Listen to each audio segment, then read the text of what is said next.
8 cara mengatur uang belanja harian biar nggak boncos. Sebelum lanjut, yuk klik tombol subscribe dan share, serta like biar nggak ketinggalan video terbaru dari kami. Dan kalau kamu suka, bisa klik tombol thanks atau terima kasih di kanan bawah ya. Dan juga kalau kamu punya ide tema video berikutnya, langsung aja tulis komen di bawah ya. Yuk kita lanjut lagi. Apa kabar ibu-ibu? Semoga sehat dan tangguh selalu ya. Bu, uang belanja harian itu sering terasa kayak makhluk halus. Kelihatannya ada, tapi susah dipegang. Pagi masih utuh, bikin hati tenang. Siang mulai berkurang tanpa pamit. Sore bikin kening berkerut. Malamnya tinggal sisa rasa khawatir sambil nengok dompet. Dapur masih ngebul, keluarga tetap makan, tapi entah kenapa uangnya selalu terasa kurang. Dan kepala jadi ikut capek, mikirin besok harus gimana lagi. Banyak ibu rumah tangga ngalamin hal yang sama, Bu. Uang belanja harian rasanya habis.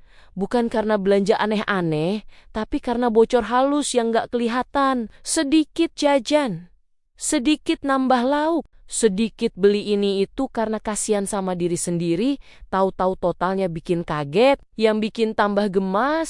Semua kelihatannya masuk akal saat dibeli, tapi baru terasa berat pas dihitung di akhir hari. Fenomena ini sering bikin ibu jadi sasaran paling gampang buat nyalahin diri sendiri. Padahal masalahnya bukan karena boros berlebihan, tapi karena uang belanja nggak pernah benar-benar diatur dengan sadar. Akhirnya tiap hari rasanya kayak lomba bertahan hidup versi dapur. Bukan soal masak apa, tapi soal uang cukup atau enggak sampai besok. Bu, cara pertama yang paling dasar tapi sering diabaikan itu adalah nentuin batas uang belanja harian dengan sadar dan jelas. Bukan sekadar kira-kira di kepala, karena dulu aku sering bilang cukup segini tanpa pernah benar-benar menghitung. Akhirnya setiap kali beli sedikit tambahan, rasanya masih aman. Padahal kalau dikumpulin bocornya besar. Sejak aku pasang batas yang jelas walau sederhana, misalnya sekian untuk hari ini, aku jadi lebih mikir sebelum ngeluarin uang.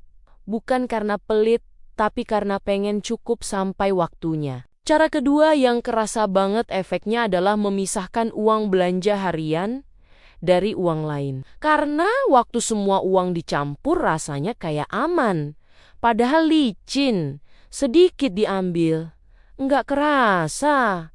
Tahu-tahu habis. Sejak aku pisahin di amplop atau dompet kecil khusus dapur, setiap lembar yang keluar terasa lebih nyata. Jadi pas mau nambah belanja ada rasa mikir dulu, ini perlu atau cuma pengen. Cara ketiga adalah mencatat pengeluaran harian, walau cuma garis besar, bukan laporan keuangan ala kantor, tapi catatan jujur buat diri sendiri. Aku dulu males banget nyatet karena ngerasa ribet, tapi pas dicoba, ternyata dari situ aku sadar, uang sering habis di hal yang sama.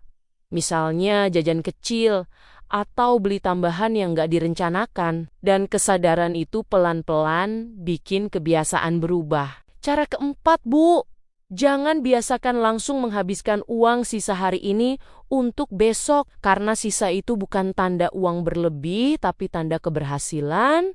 Dulu aku sering mikir, daripada sisa, mending dipakai. Padahal, kebiasaan ini bikin kita gak pernah punya napas. Sejak aku belajar membiarkan sisa itu diam, lama-lama terkumpul dan rasanya menenangkan karena ada cadangan kecil. Cara kelima adalah menyesuaikan belanja dengan kondisi hari, bukan dengan ambisi, karena seringkali kita terlalu percaya diri saat di pasar. Ngerasa hari ini sanggup masak macam-macam. Padahal badan sudah capek sejak pagi, pikiran juga penuh, anak rewel, pekerjaan rumah numpuk, tapi tetap nekat beli bahan masakan yang ribet dan butuh tenaga ekstra. Aku pernah berada di posisi itu.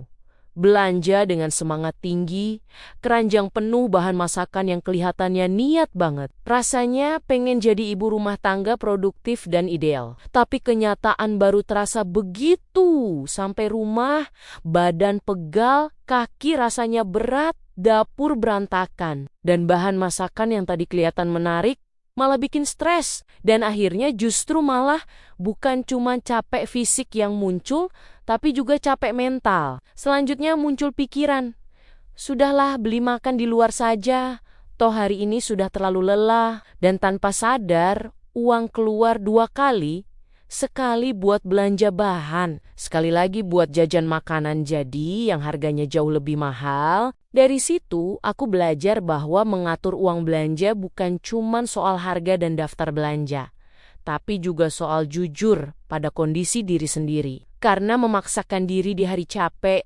justru sering bikin pengeluaran bocor tanpa terasa. Cara keenam, Bu, belajar membedakan kebutuhan dan keinginan. Ini kedengarannya klise, tapi praktiknya susah. Kebutuhan itu yang kalau nggak ada dapur nggak jalan. Keinginan itu yang kalau ditunda sebenarnya nggak apa. Aku sering ketipu keinginan yang menyamar jadi kebutuhan. Misalnya beli bumbu tambahan, padahal yang lama masih ada. Sejak lebih jujur sama diri sendiri, pengeluaran jadi lebih terkendali. Cara ketujuh adalah jangan pernah meremehkan pengeluaran kecil, karena justru yang kecil-kecil ini yang paling sering bocor tanpa terasa. 1.000-2.000 kelihatannya sepele, tapi kalau hampir tiap hari ya jelas habis juga.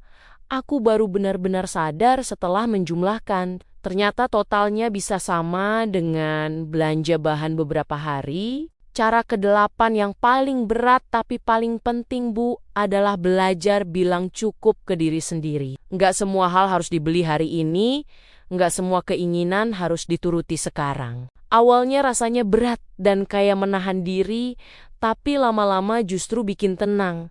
Karena ternyata hidup tetap jalan walau kita bilang cukup. Bahkan dompet jadi lebih ramah dan pikiran enggak terus dikejar rasa khawatir. Bu, ngatur uang belanja harian itu memang kelihatannya sepele, tapi sebenarnya penuh latihan sabar, latihan jujur, dan latihan bilang cukup ke diri sendiri. Karena seringkali yang bikin boros bukan harga barang tapi pikiran yang capek dan hati yang pengen dimanja. Kalau suatu hari masih kebobolan sedikit, itu bukan tanda gagal, itu cuma tanda sedang belajar. Sama seperti masak yang kadang keasinan tapi tetap dimakan juga. Pelan-pelan saja, Bu, nggak perlu langsung sempurna. Apalagi dibanding-bandingin diri dengan ibu lain yang kelihatannya selalu rapi dan hemat. Karena dapur itu bukan panggung sandiwara dan dompet, bukan tempat pembuktian. Yang penting hari ini sedikit lebih sadar dari kemarin.